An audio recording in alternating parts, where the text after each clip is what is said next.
Hello, welcome to the YouTube channel of JewishIdeas.org. This is Rabbi Mark Angel speaking.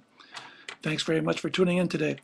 We received a very interesting question from one of our members and friends from California, and the question is as follows. He inquired about different Tehillim groups that have sprouted up over the past number of years where people gather together to say the Psalms, and the idea being that if they chant these Psalms together, it can bring good health to a particular person, a friend of theirs who is ill. He wanted to know what I think about this. It's a very interesting question, and let's start from the very beginning. It's always a virtuous thing to read the Bible, and certainly they read the Psalms. The Psalms are full of inspiration. They bring us closer to God.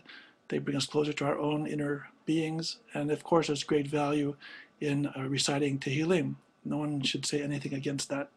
Some people feel that if they recite them in a group, it creates a greater spiritual energy, and that this is somehow conducive to a greater sense of religiosity, a greater sense of fervor.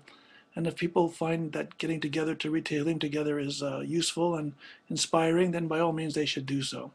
The real question comes if they read for the sake of personal inspiration, or even as a method of somehow of praying, or if they cross over a line and they think that by reciting these Tehillim, it's a way of manipulating God to fulfill their wishes.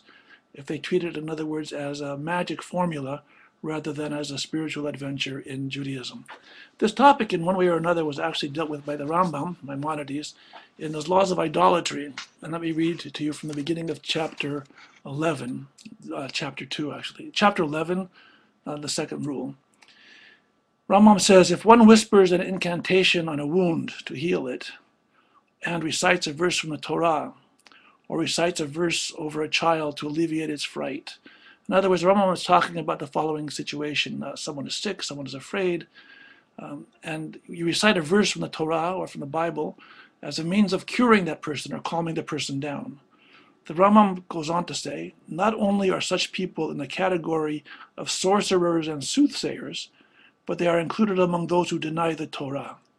They use the Torah's words as bodily cures, whereas they are for the health of the soul. So the Rambam is pretty unequivocal about it, that if we use the words of Tanakh, of the Bible, of the Torah, and Tehillim, as though they are somehow magical formula that we can somehow manipulate God to fulfill our will, then this is, from Rambam's point of view, puts us in the category of those who deny the Torah. We treat the Bible not as a sacred text that is here to cure our souls, but rather as some kind of a magical cure that can cure our bodies. But the Rambam goes on. He says, but a healthy person who reads biblical verses or a psalm with the idea that the merit of reading them will protect from sufferings and damages, this is permissible. In other words, the Rambam says that there are people who are perfectly healthy and they want to read the books of the Bible, including Tehillim. And their idea is not exactly to manipulate God, but they say, for the merit of our participating in this mitzvah, may this merit redound to our benefit. Rambam doesn't say this is ideal religion, but he says it's permissible.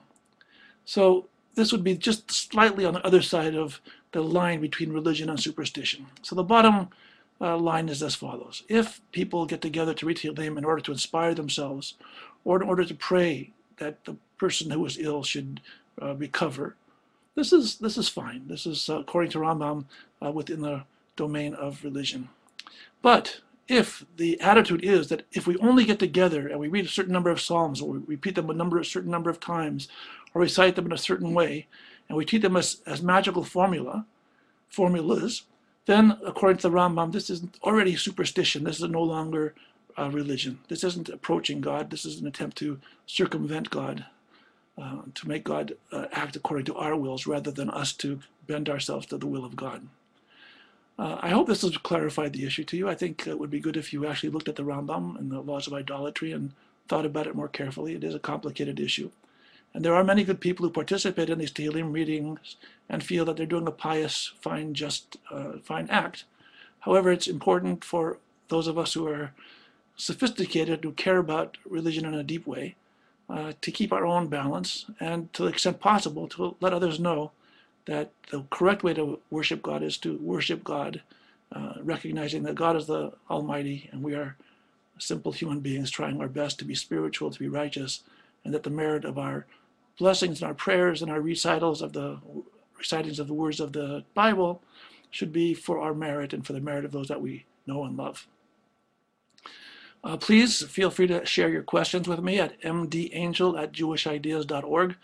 And thank you very much. Please check our website, jewishideas.org, for many articles and opinion pieces, halachic pieces, Divrei Torah, that will be of interest to you, especially if you're interested in fostering an intellectually vibrant, compassionate, and inclusive Orthodox Judaism. Thanks so much for tuning in today. Chazak, chazak, be well, and shalom al Yisrael.